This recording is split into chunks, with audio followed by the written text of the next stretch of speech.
नुमा खड़े हो जाओ। जड़ के अफ़ाल बताओ, जड़ के काम। जड़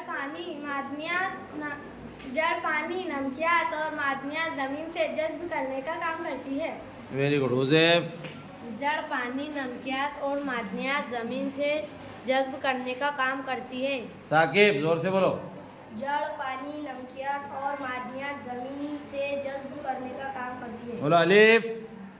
जड़ पानी नमकियात और मादनियात जमीन से जज्ब करने का काम करती है। जज्ब करने का काम करती है। आयशा।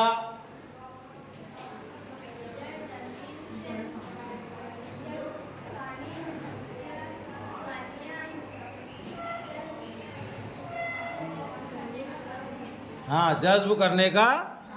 एक बार मैं पढ़ा रहा हूँ, पढ़ लेंगे आसानी के साथ में। बोलो जड़ के अफ़ाल।